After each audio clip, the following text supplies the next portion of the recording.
First question from Donnie Mack, host of the amazing podcast 12 Geniuses. This one's for David. Thank you, Don. How did you measure progress toward meeting these people, place, and prosperity goals? Thanks for the question, Donnie. One thing I didn't get a chance to share with you is that each of those key areas, the people, place, and prosperity, had a set of goals attached to them. And then we took those goals and we backtracked to what we're going to get done first. What are we going to do in the first 5 years? And then what are we going to get done each year? So basically each year built on the next or the prior year. So by the time we got around to doing the next phase, we knew that what we'd gotten accomplished because we had set the goals and we measured them and then let the world know what we'd gotten done with them so that we were able to tell our investors and our members and the rest of the community members that we're making progress. So it was really important for us to not just say, isn't this a pretty picture that we're drawing, but rather here's where we want to go. And then here's how we're going to get there and how we're going to measure whether or not we did the work we said we were going to get done. Great question.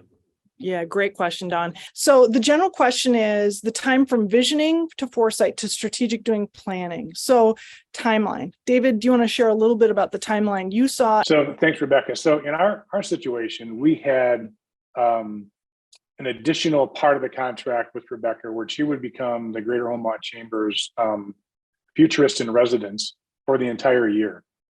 And so that gave us a timeline that was much more expansive than what you would normally see in doing a vision for the community. Because a good bit of Rebecca's time was also spent with local organizations to show them how to use strategic foresight in building strategy. And so we ended up getting so many more people understanding our process that we got a lot more people engaged with us. But I think we've also been engaged in projects that probably can last as little as 6 months or even less. And Yaz has some experience with other communities that can reflect that other end of the spectrum, probably.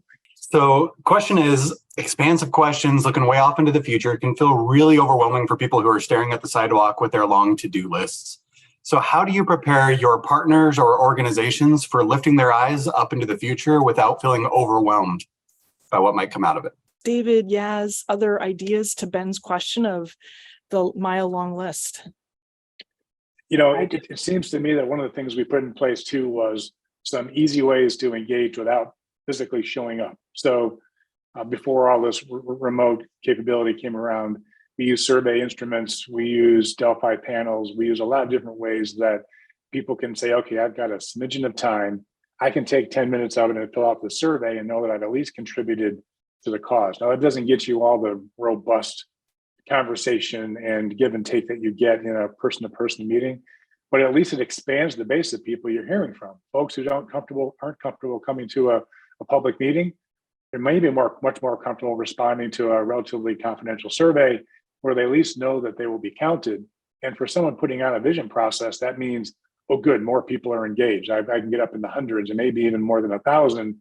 Whereas if I had to just count the ones that were engaged face to face, we might be talking about a couple of hundred at most. So I think you got to create some other tools that engage some of those people that are more reticent to show up in person and engage in that conversation. How have you seen successful leaders change their team's outlook? Today's to-do lists, this is such a good insight, are probably addressing yesterday's challenges as opposed to preparing for tomorrow's needs and successes. David, what do you have to say? I think some of it too is recognizing where somebody's interests are. So as part of the getting to know people who are engaged in these meetings, you can start part of the introduction by saying, what are you involved in now? So all of a sudden you might find somebody whose to-do list says, I'm going to be worrying about, in my case, talent, let's say. Now you know that you've got somebody that's going to be interested in the talent issue as you move forward in these conversations. So you can make sure you pull that person into conversations as you're managing the whole discussion about these different potential topics. It comes down to, what are you comfortable talking about? And don't ask me about nuclear physics. I know somehow it works, but ask me about stuff about building communities and growing communities and those kind of things. And I'll talk your ear off, and probably you'll hear much more from me than you probably want to hear.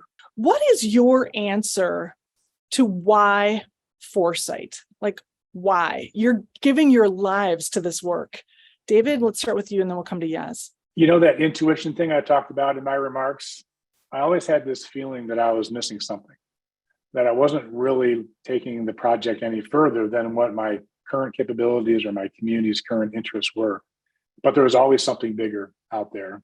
that could be fundamentally, dramatically fundamental for your community to change.